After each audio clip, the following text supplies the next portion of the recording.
இன்னைக்கு மதுரை மண்ணில் இருக்கக்கூடிய அமைச்சர் மூர்த்தி இருக்கிறாரு. இந்த மாநாட்டிற்கு எத்தனை தடைகளை உருவாக்கினார் தெரியுமா? அத்தனை தடைகளும் உடைச்சு இங்க நின்னுக்கு இருக்க கூட்டம் தான் நம்மளுடைய தமிழக வெற்றி கழகத்துடைய கூட்டம். இந்த மதுரை மண்ணுடைய பிடி பழனிவேல் தியாகராஜன் சொன்னார், இந்த ஆட்சிக்கு வந்தவொடனே மருமகனும் மகனும் மிகப்பெரிய ஊழலை செஞ்சுட்டாங்கப்பா. அப்படி சொன்ன உண்மைக்காக இன்னைக்கு அமைச்சரவையிலிருந்து ஓரம் கட்டப்பட்டாரு. ஆனா இன்னைக்கு யாரு இருக்கா? இந்த மதுரை மண்ணிலிருந்து மூர்த்தி இருக்கிறார். மூர்த்தி என்ன சமூக நீதி காவலரா? ஏன் ஒட்டுமொத்த ஊழலையும் குடும்பத்துக்கு கொடுக்கக்கூடிய ஒரு அமைச்சர்களை தான் உருவாக்கி இருக்கிறாங்க. நேற்று காலையில் ஆரம்பிச்சு சாயந்தரம் வரைக்கும் என்னுடைய தொகுதியை சார்ந்த ஆய்வு கூட்டம் நடத்திக்கிட்டு இருக்கு.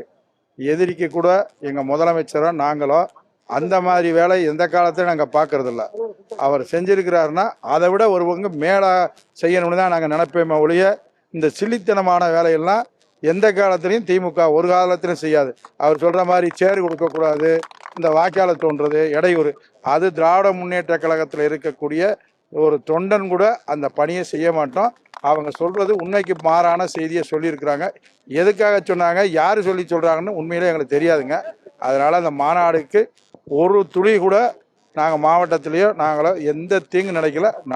அவங்க நடத்துறதுல நடத்தட்டுன்னு தான் நாங்கள் பார்த்துட்டு இருப்போம். அது எந்த கட்சியாக இருந்தாலும். மதுரை மாவட்டத்தை பொறுத்தளவு மட்டுமில்ல, தமிழ்நாடு முழுவதும் திமுக அது மாதிரி பணியை ஒருபோதும் செய்யாது.